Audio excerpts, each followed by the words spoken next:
Hey everyone, I wanted to do a quick video tutorial on how to set up your browser so that it is synced with your PPS account. So you'll notice I have my personal account over here. It is synced up to my profile. A lot of you who have an existing Gmail account and operate in the Chrome browser have already linked your settings. Unfortunately, if your browser settings are linked to your personal email, it will require that you log in every time you open up a document that is from a teacher or a colleague within the PPS system. So today I want to show you how to set up a new account that is specifically for your PPS. And I'm going to start by adding a new person.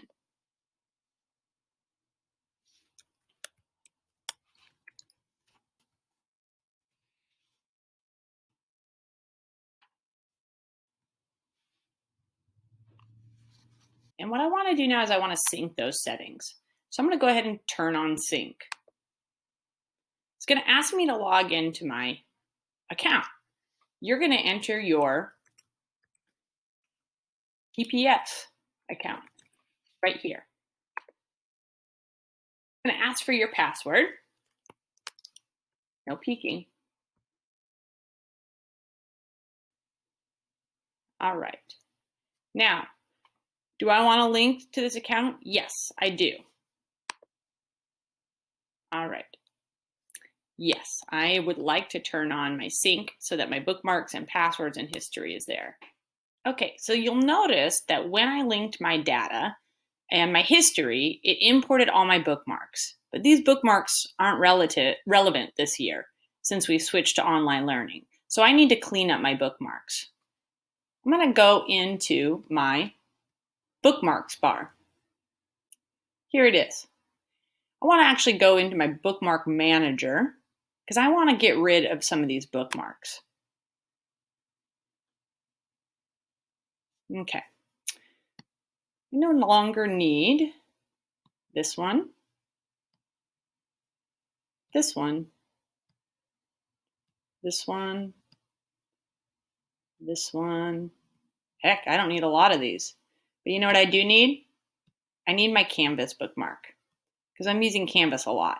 Maybe you've run into this problem where you've gone to log into your Canvas account and you went to canvas.net and it didn't link it to your PPS. Well, there's a specific web address you have to use to get into your PPS account. Okay. Now that I have that pulled up in my browser, I want to save this. I want to save this to my bookmark bar because I'm going to be accessing this multiple times a day. So I'm going to go ahead and hit it with a little star. And I'm going to rename this because I don't want really long titles in my bookmark bar, but I do want to know what the link leads to. I'm going to select bookmark bar so that it shows up right here. Okay, now I have my Canvas account linked. What else could I need? Well, I definitely need to do the same thing with my Gmail. I know I'm going to be communicating a lot using this modality. So I'm going to go ahead and repeat those steps once I've logged into my Gmail account. One resource I find myself using a lot is the calendar feature. My class assignments, meetings, these are showing up in my Google Calendar. So I'm going to go ahead and add this one to my bookmark bar as well. And again, I don't want long titles, so I'm just going to go ahead and replace the name, shorten it down to calendar. What if I have a textbook or a website that I access frequently? Well, that would be something you could add to your bookmark bar too. Us teachers have been using this book to help us get ready for the transition to distance learning. I find myself referencing this book a lot, and so this would be a great thing for me to add to my bookmark bar.